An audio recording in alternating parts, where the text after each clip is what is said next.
Thank you for joining me today at A Touch of Blue Studio with Drawing with Grandma. Welcome back.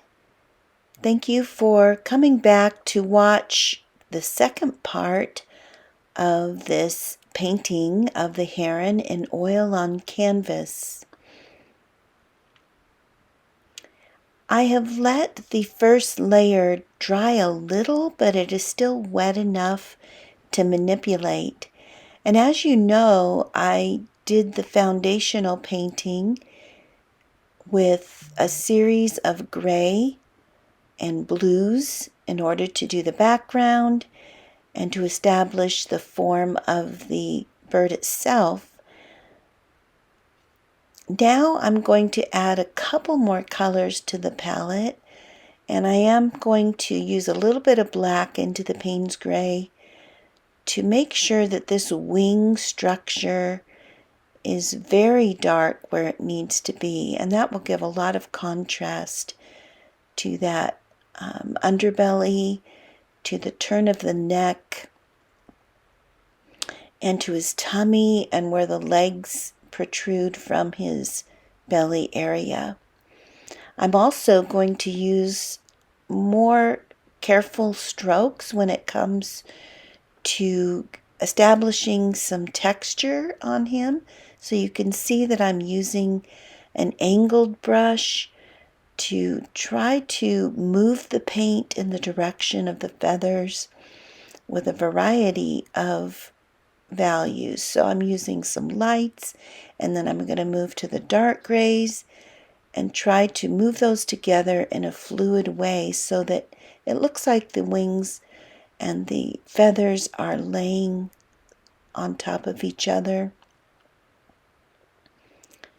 That there's a little bit of movement and energy in this bird, that he's not just standing still, but he's moving. So there are some strong flowing feathery marks on him that I'm going to have to put on last.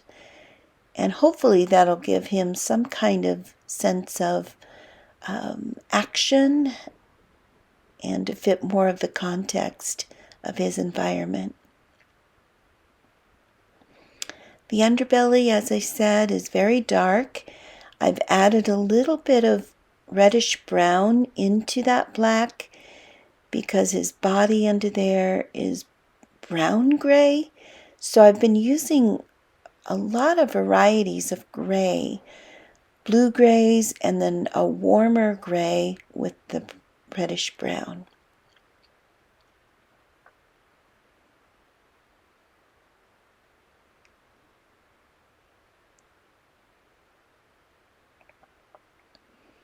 I really want to create some beautiful strokes with the paint that help to give justice to the gorgeous structure of this bird's feathers, the softness, and how beautiful they are in the sunlight, and how they communicate just the elegance of this animal.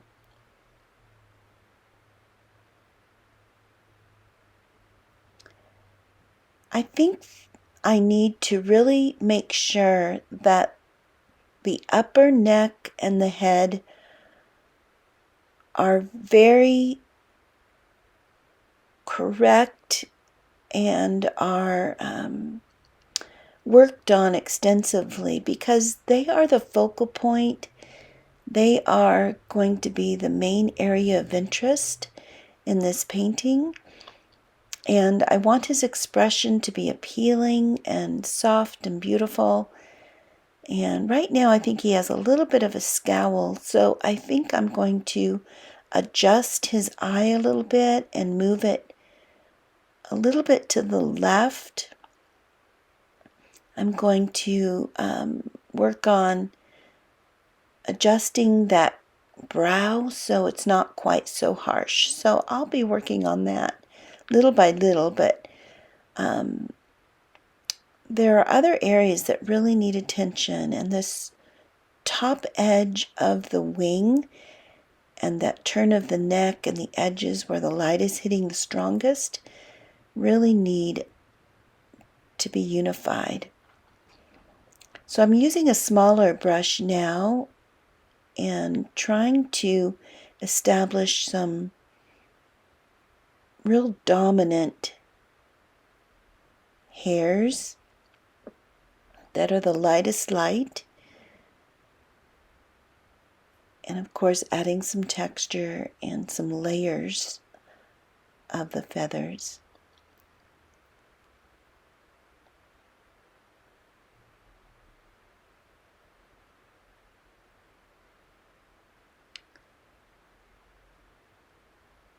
These long hairs in the front of him, I may need to add more later when the background is drier. Each time I stroke here, it just bleeds away into that background. So I might need to wait until the background's dry, and then I can add a little bit more linseed oil into that lightest gray, and they will stand out a little bit better. The final painting image for this will be on my website eventually. What I do usually with oil paintings is that I wait until they're very dry, and then I go over with some final glazes and touch-ups. So I will have to probably wait a good week or two and then do the final stages. But if you want to see the final image to this painting, go to my website. The beak has a little tip of light on the edge, and then I really have to get this forehead fixed.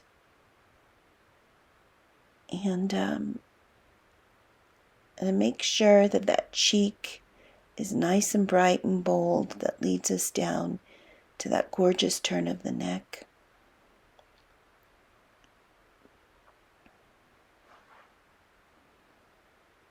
I'm going to try again with a few of these.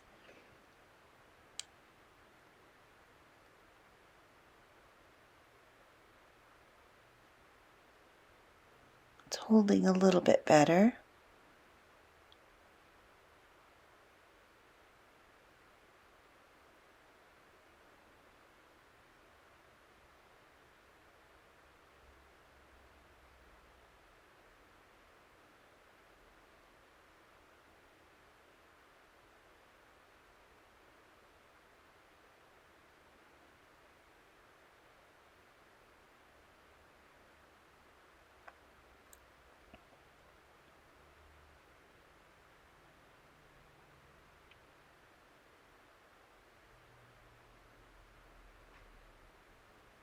Okay, these legs are dark like I said up top, and then there's a really pink, soft, fleshy area in the middle, and then they get dark again. But that underbelly is dark. I want to make sure that the feathers that are laying over the belly have a dark shadow so that it really has that overlay look and illusion. I need to bring that black into those feathery marks so that they look like they're working together.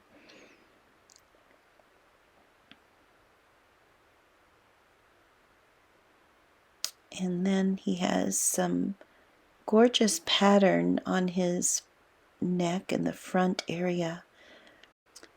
But I think I've got him where I want him, and I appreciate you watching this video of this process.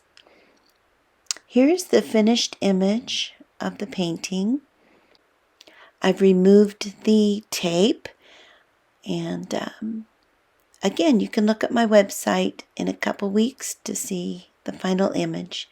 Thank you for coming to A Touch of Blue Studio with Drawing and Painting with Grandma.